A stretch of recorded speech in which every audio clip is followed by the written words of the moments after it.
اعوذ باللہ من الشیطان الرجیم، بسم اللہ الرحمن الرحیم۔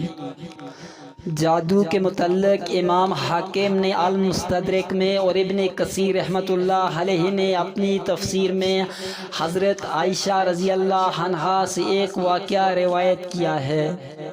آپ رضی اللہ عنہا فرماتی ہیں، رسول اللہ کی وفات کے تھوڑے عرصے بعد دومت الجندل کے باشندوں میں سے ایک عورت میرے پاس آئی۔ وہ رسول اللہ سے مل کر جادو کے متعلق کسی چیز کے بارے میں پوچھنا چاہتی تھی۔ حضرت عائشہ رضی اللہ عنہا فرماتی ہیں کہ جب اس عورت نے رسول اللہ کو نہیں پایا تو میں نے اسے اس قدر روتے ہوئے دیکھا کہ اس کے رونے کی شدت سے مجھے ترس آ گیا۔ وہ عورت کہہ رہی تھی کہ مجھے ڈر ہے کہ میں ہلاکت میں جا پڑی ہوں۔ میں یعنی حضرت عائشہ رضی اللہ عنہا نے اس سے واقعے کی تفصیل پوچھی تو اس نے مجھے بتایا، میرا شوہر مجھ سے دور چلا گیا تھا۔ پھر ایک بوڑھی عورت میرے پاس آئی تو میں نے اس سے اپنے حال کا شکوہ کیا۔ اس نے کہا کہ اگر تو وہ سب کرے جس کا میں تجھے حکم دوں تو تیرا خاوند تیرے پاس لوٹ آئے گا۔ میں نے کہا ہاں میں کروں گی۔ جب رات ہوئی تو وہ میرے پاس 2 سیاہ کتوں کو لے کر آئی۔ ان کتوں میں سے ایک پر وہ خود سوار ہو گئی اور دوسرے پر میں سوار ہوئی۔ ان کتوں کی رفتار زیادہ تیز نہ تھی۔ ہم چلتے رہے یہاں تک کہ شہر بابل پہنچ کر رکے۔ وہاں 2 آدمی اپنے پیروں سے ہوا میں لٹکے ہوئے تھے۔ انہوں نے پوچھا کہ تجھے کیا ضرورت ہے اور کیا ارادہ لے کر آئی ہو؟ میں نے اپنی حاجت بیان کی اور کہا کہ جادو سیکھنا چاہتی ہوں۔ انہوں نے کہا بے شک ہم آزمائش میں ہیں، لہٰذا تو کفر نہ کر اور واپس لوٹ جا۔ میں نے انکار کیا اور کہا کہ میں نہیں لوٹوں گی۔ انہوں نے کہا تو اس تندور میں جا کر پیشاب کر۔ میں وہاں تک گئی تو کانپ اٹھی۔ میں خوف زدہ ہو گئی اور پیشاب نہ کر سکی اور یوں ان دونوں کے پاس لوٹ آئی۔ انہوں نے مجھ سے پوچھا کیا تو نے پیشاب کیا؟ میں نے جواب دیا ہاں۔ انہوں نے پوچھا کیا تو نے کوئی چیز دیکھی؟ میں نے جواب دیا میں نے کچھ نہیں دیکھا۔ انہوں نے کہا تو نے پیشاب نہیں کیا، اپنے وطن لوٹ جا اور کفر نہ کر۔ میں نے انکار کیا، چنانچہ انہوں نے پھر کہا اس تندور تک جا اور اس میں پیشاب کر۔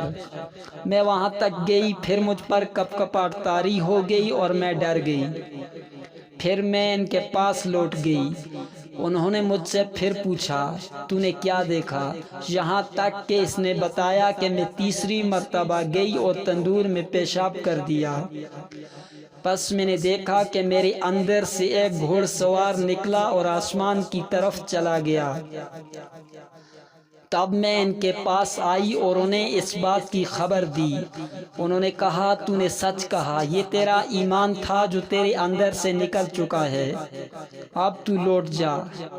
پس میں یعنی حضرت عائشہ رضی اللہ عنہا نے اس عورت سے کہا اللہ کی قسم میں اس بارے میں کچھ نہیں جانتی، اور کہا کیا انہوں نے اس کے علاوہ بھی تجھے کچھ بتایا ہے؟ اس نے جواب دیا ہاں ضرور بتایا ہے کہ آپ جو چاہیں گی وہ ہو جائے گا۔ یہ گندم کے دانے لیجئے اور ان کو زمین میں بو دیجئے۔ چنانچہ میں نے وہ دانے لے لیے۔ اس نے کہا نکل آ، تو پودے نکل آئے۔ پھر اس نے کہا فصل کٹ جا، تو فصل کٹ گئی۔ پھر اس نے کہا پس کر آٹا بن جا، تو آٹا بن گیا۔ پھر اس نے کہا روٹی پک جا، تو روٹی پک کر تیار ہوگی۔ جب اس عورت نے دیکھا کہ میں حضرت عائشہ رضی اللہ عنہا پھر بھی کچھ نہیں بولی تو وہ میرے سامنے شرمندگی سے گر پڑی اور کہنے لگی اے ام المؤمنین رضی اللہ عنہا، میں نے اس کے علاوہ کبھی کچھ نہیں کیا۔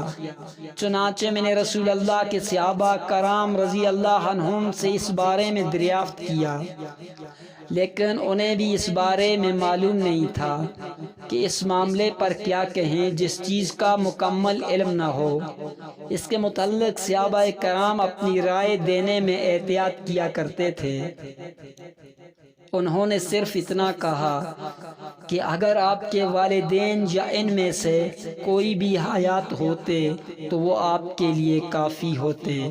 وَمَا عَلَيْنَا إِلَّا الْبَلَاغُ۔